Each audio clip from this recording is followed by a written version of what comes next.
سود نہ کھاؤ، رب نے ہی تو کہا کہ تم بےایمانی نہ کرو، رب نے ہی تو کہا کہ تم پڑوسیوں کی مدد کے لیے ہاتھ بڑھاؤ، رب نے ہی تو کہا کہ تم ماں باپ کی اطاعت کرو۔ اللہ تعالیٰ کا حکم ہے کہ ابراہیم کے فلسفے پر چلنا ہے، ملت ابراہیم کو۔ علامہ اقبال نے کہا تھا نا، یہ فیضان کرم ہے، یہ مکتب کی کرامت ہے، سکھائے کس نے اسماعیل کو آداب فرزندی۔ آج کی جو قربانی ہے وہ ہم سے کیا مانگتی؟ اسلام نے قربانی ان لوگوں کے اوپر فرض کی ہے، جانور ان لوگوں پہ ذبح کرنا فرض کیا کہ جو مالدار ہیں، جو زکوٰۃ دیتے ہیں۔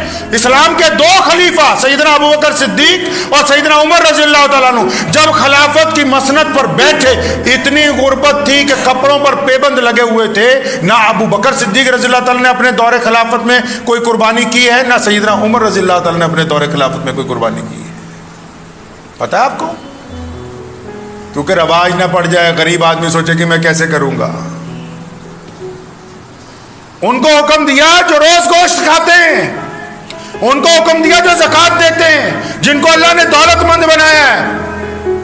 اور باقیوں کا کیا حکم ہے؟ باقیوں کو حکم ہے کہ اس قربانی کے فلسفے پر چلنا ہے۔ رسول اللہ کا حکم ہے کہ ہم نے ابراہیم علیہ السلام کے فلسفے کو زندہ رکھنا ہے۔ یہ بھی کہہ سکتے تھے کہ یہ میری سنت ہے، لیکن فرمایا نہیں، یہ میرے دادا ابراہیم علیہ السلام کی سنت ہے۔ پتہ لگا محمد الرسول اللہ چاہتے کہ ابراہیم علیہ السلام کا فلسفہ زندہ رہے۔ اس ملک کی جنگ آزادی کو دیکھیں، 150 سال مسلمانوں نے انگریز کے خلاف قربانیاں دی ہیں۔ ہماری ان قربانیوں کا فلسفہ عید الاضحیٰ کے ساتھ جڑا ہوا ہے، بقرعید کے ساتھ جڑا ہے۔ ہمیں ہمارے دین نے سبق دیا ہے کہ تم نے اللہ کے راستے کے اندر قربانی دینی ہے۔ ہم جب اپنے ماں باپ کا احترام کرتے ہیں، ان کا کہنا مانتے ہیں، وہ بقرعید کا فلسفہ ہے۔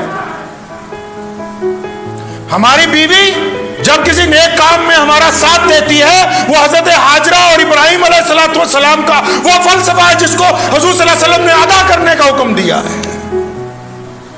ہمارے بچے جب ماں باپ کا حکم مان کے کہتے ہیں کہ ہم اللہ کے راستے میں جائیں گے، ہم قربان ہونے کے لیے تیار ہیں، ہم محنت کرنے کے لیے تیار ہیں، ہم اپنی انا چھوڑنے کے لیے تیار ہیں، ہم اپنا تکبر چھوڑنے کے لیے تیار ہیں، یہ فلسفہ ہے حضرت اسماعیل علیہ السلام کا۔ اللہ نے خود نہیں کہا کہ تمہارا جانوروں کا گوشت اور خون ہمارے تک نہیں پہنچتا؟ تمام ائمہ نے مستند احادیث میں اس حدیث کو نقل کیا۔ رسول اللہ صلی اللہ علیہ وسلم نے فرمایا کہ جو جانور ذبح کیے جاتے ہیں ان کا خون اور گوشت ہم تک نہیں پہنچتا، تمہاری نیتیں پہنچتی ہیں۔ کیا نیت ماں باپ کی اطاعت ہے؟ کیا نیت ماں کی فرما برداری ہے؟ کیا نیت بھائیوں کے ساتھ صلہ رحمی ہے؟ کیا نیت پڑوسیوں کے ساتھ محبتیں ہیں؟ کیا نیت مانگنے والے کو دینے کی ہے؟ کیا نیت دوسروں کی آنکھوں میں شرم و حیا ڈالنے کی ہے؟ کیا نیت دوسرے کی بہن بیٹی کی عزت کو برقرار رکھنے کی ہے؟ اگر نیتیں اچھی ہیں تو پھر یہ قربانی قبول ہے، اگر نیتیں خراب ہیں تو پھر قربانی قبول نہیں ہے۔ یہ کس نے کہہ دیا کہ بس ایک بکرا ذبح کرو قربانی قبول ہو گئی؟ اللہ فرماتے ہیں انما الاعمال بالنیات کما قال النبی صلی اللہ علیہ وسلم، فرمایا رسول اللہ نے کہ ہم تو بندے کی نیت دیکھتے ہیں۔ آج کل تک کئی ایسے ہے بکرا ذبح کرن گے تے فریج بھی چھوٹا پی جاتا، بڑا فریزر لے آگے سارا ہی رکھ لینا ہے۔ جانور اس لیے ذبح کرتے ہیں کہ ان لوگوں تک اچھا فوڈ پہنچے، اچھا کھانا پہنچے جو ترستے ہیں اچھے کھانے کو۔ اس لیے نہیں ذبح کرتے کہ اس کے سارے حصے ہم ہی رکھ لیں۔ اس لیے کرتے ہیں قربانی کہ اللہ نے ہم کو مال دیا ہے تو ہم ان لوگوں تک پہنچائیں بہترین کھانا جن کو نصیب نہیں ہے۔ قربانی کا فلسفہ یہی ہے کہ ہم میں کرنا چھوڑ دیں، ہمارے اندر جو تکبر ہے اس کو بھی ذبح کرنا ہے، ہمارے اندر جو جھوٹی انا ہے اس کو بھی ذبح کرنا ہے، ہمارے اندر جو جھوٹی شان و شوکت ہے اس کو بھی ذبح کرنا ہے۔ یہ جو عادت پڑی ہے کہ ہر کام کرنے کے بعد فیس بک پہ ڈالنا ہے کہ ہم نے 10 کلو کی آٹے کی تھیلی ایک غریب عورت کو دے دی، یہ جو غرور ہے اس پہ بھی چھری پھیرنی ہے جب تک یہ گردن نہ جھک جائے۔ پڑھیں قرآن پاک، فرمایا ابراہیم اور اسماعیل نے اپنی گردنیں جھکا دی اپنے رب کے آگے۔ ایک گردن نے جڑا تون چ سریا پسیا ہوا ہے کہ میں 20 بکرے قربانیاں کرنی ہے، 25 کرنی ہے، لوگوں کو پتا ہونا چاہیے، وہ قربانی نہیں ہونی۔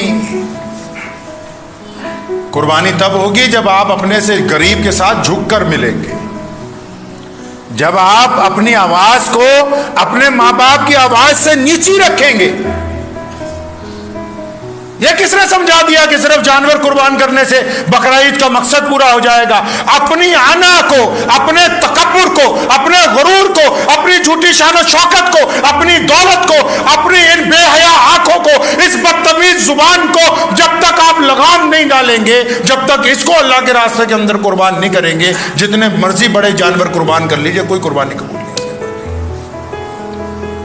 اکثر میں کہا کرتا ہوں اپنے دوستوں کو کہ لوگ کہتے ہیں نماز کے لیے وضو ضروری ہے، نماز کے لیے وضو ضروری ہے، اور نماز کے لیے قبلے کی طرف منہ ہونا ضروری ہے، کہتے ہیں نماز کے لیے امام بھی بہت ضروری ہے۔ تو اگر نماز کے لیے یہ چیزیں ضروری ہیں تو نماز کے لیے ماں باپ کی اطاعت بھی ضروری ہے، نماز کے لیے بیوی کے ساتھ رضامندی بھی ضروری ہے، نماز کے لیے بھوکے پڑوسی کے گھر میں کھانا پہنچانا بھی ضروری ہے۔ یہ کس نے فلسفہ سکھا دیا کہ لوگوں کے دلوں کو تکلیف پہنچاؤ، بولو ہم قربانی کر رہے ہیں؟ یہ زبان قربان